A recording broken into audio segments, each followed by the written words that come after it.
Oi gente, eu sou o Marcelo do blog Pop Creature e hoje eu vim fazer um vídeo um pouquinho diferente do que eu tô acostumado a fazer aqui no canal, porque eu comecei a assistir a segunda temporada de 30 Reasons Why e assim como quando eu assisti Love, Simon, eu fiquei com vontade de gravar esse vídeo, mas na época de Love, Simon eu não sabia muito bem o que dizer, então eu deixei passar. Só que dessa vez o vídeo não vai ser sobre a série ou sobre o filme especificamente, e sim sobre os sentimentos que eles me despertaram e os sentimentos que voltaram na minha cabeça, as memórias que voltaram na minha cabeça. Quem me acompanha e me conhece sabe, mas quem de alguma forma caiu nesse vídeo, eu me chamo Marcelo, eu tenho 23 anos e eu sou gay. Bem, hoje em dia é muito fácil pra mim falar que eu sou gay, mesmo que um vídeo publicado na internet onde qualquer pessoa pode surgir de qualquer lugar do mundo pra me julgar, mas eu não ligo hoje em dia, só que nem sempre foi assim. Antigamente eu costumava ligar, e muito, e essas coisas me afetavam demais. Lá pelos meus 14 anos, mais ou menos, na época do ensino médio, assim como os personagens de 30 Reasons Why, eu ligava muito pro que as pessoas falavam, e ligava muito pro que as pessoas achavam de mim.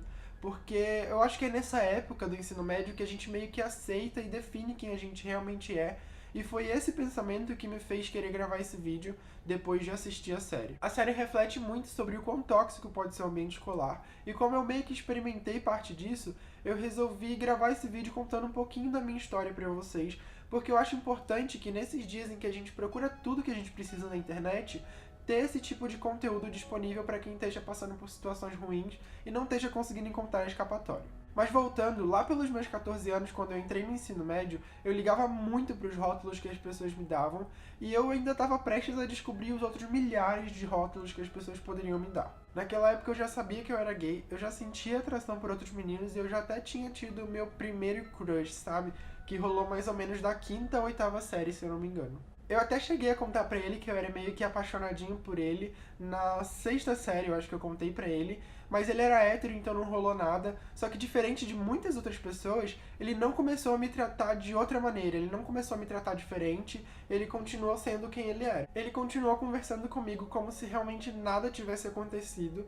E ele fez o certo, porque na verdade eu era aquilo e eu não era diferente de ninguém. Eu lembro que aquilo me deixou muito feliz na época, e até hoje, quando eu lembro e eu falo sobre isso, eu falo com uma felicidade em mente, porque foi um momento que me deixou muito feliz de verdade. Mas aquilo foi no ensino fundamental, e parece que no ensino médio as coisas mudam completamente.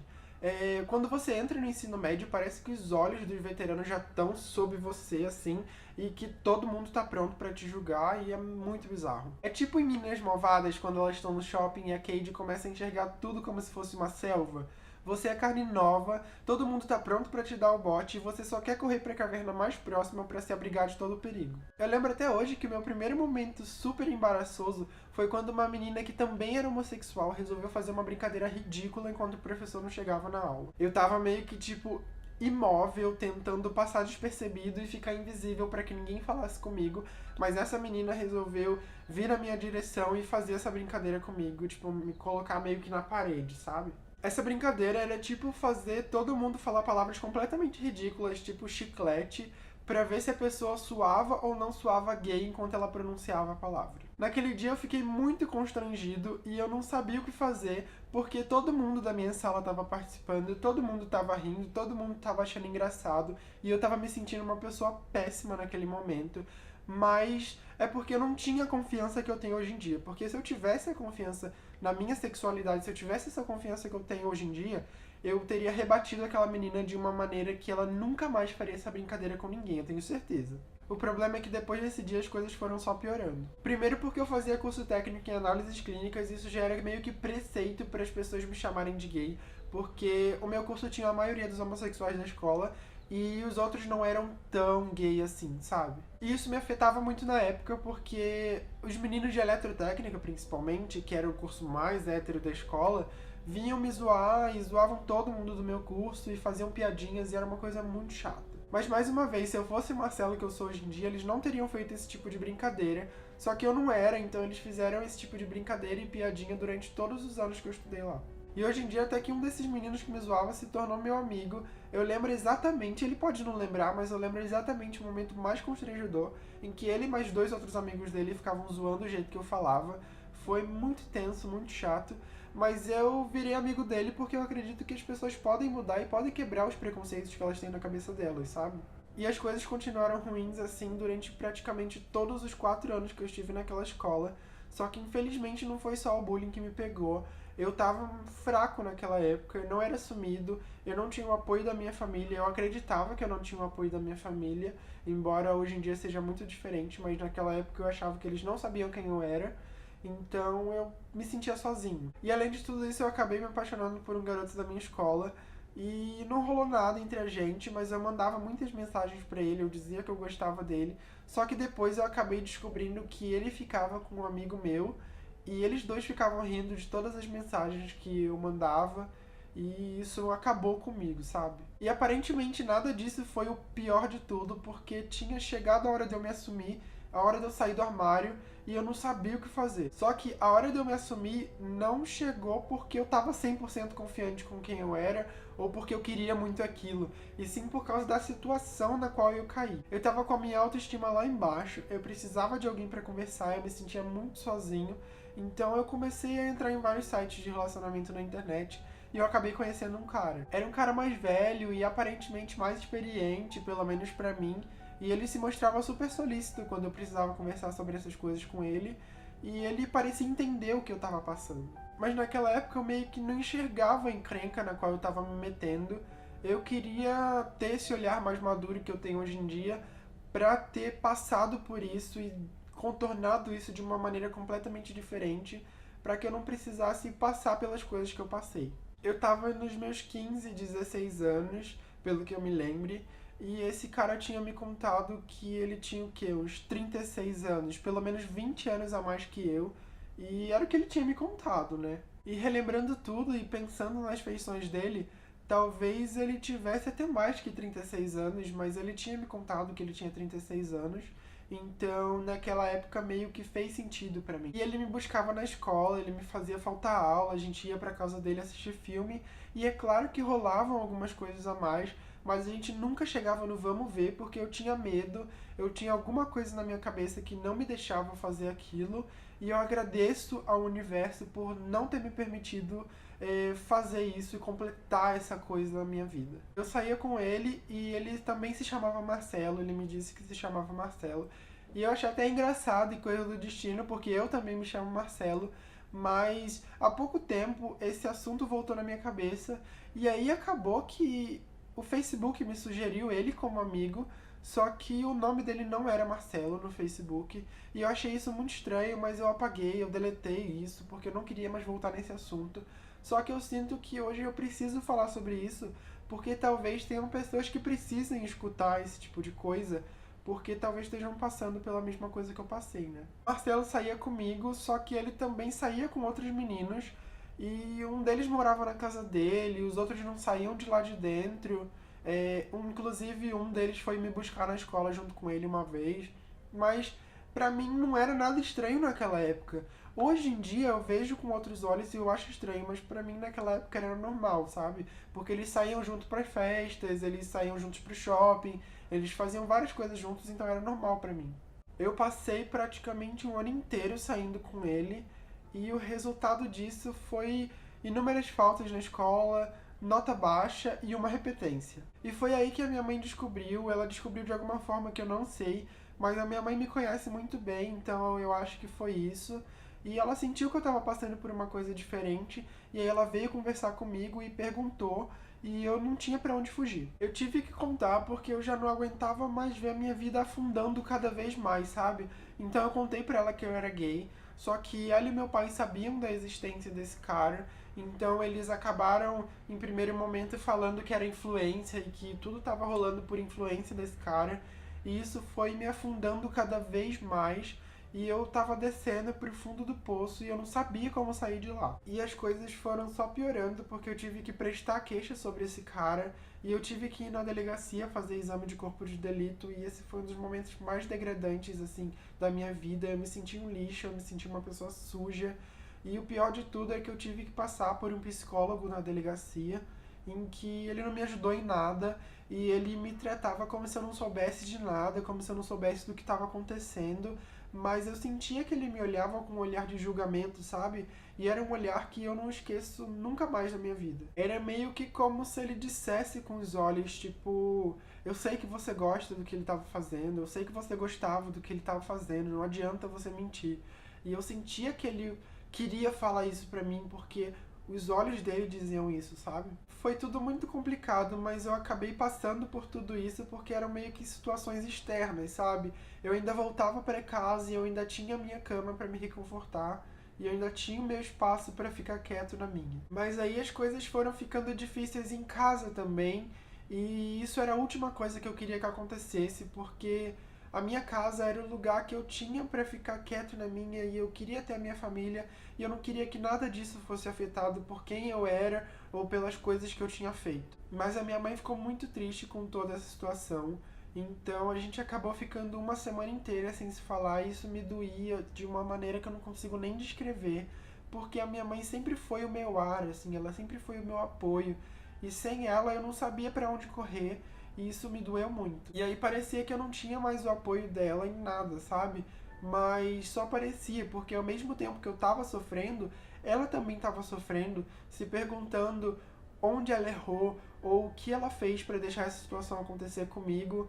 E eu entendo o lado dela hoje em dia. E o meu pai, que era meio que tipo a nossa grande proteção dentro de casa, parece que não tinha aceitado tudo muito bem. Mas você imagina, um professor de jiu-jitsu faixa preta, dono de bar e conhecido por quase todo mundo do bairro. Imagina ter um filho gay, sabe? Foi difícil pra ele. E eu lembro de um dia em que eu tive que ir na delegacia reconhecer o rosto do Marcelo numas fotos. E naquela época eu já estava familiarizado com a palavra pedófilo, porque todo mundo chamava ele assim. E eu acabei descobrindo que ele realmente era. Porque 3 outras pessoas já tinham dado queixa, já tinham prestado queixa sobre ele. E eu tive que reconhecer, eu reconheci, e aí era mais uma pessoa. Então, tipo, ele era realmente pedófilo. E os meus pais me acompanhavam nessas idas à delegacia. E uma vez a gente estava voltando pra casa, a gente já tinha passado por lá e já estava voltando pra casa. E na nossa frente passou um casal gay de mãos dadas. E o meu pai olhou pra mim e disse: "É isso que você quer ser?" E foi um tom, tipo, o tom mais pejorativo que eu já ouvi na minha vida. E aquilo me fez um mal tão grande, mas tão grande, que eu não sabia onde enfiar a cara e eu não sabia mais o que fazer. Mas eu lembro que a minha tia, por parte de mãe, que também era homossexual, ela meio que foi o meu porto seguro, sabe? Ela conversava comigo e me aconselhava, e ela e a ex-mulher dela foram meio que um abrigo pra mim naquela época.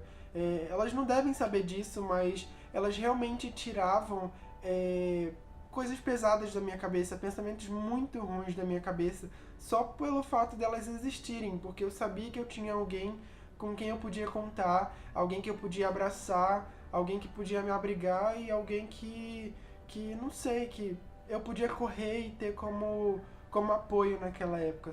E com o passar do tempo, a minha mãe decidiu virar a página e seguir em frente, e a gente não ia mais para a delegacia por causa daquele caso, a gente ia seguir em frente, ia deixar aquilo no passado.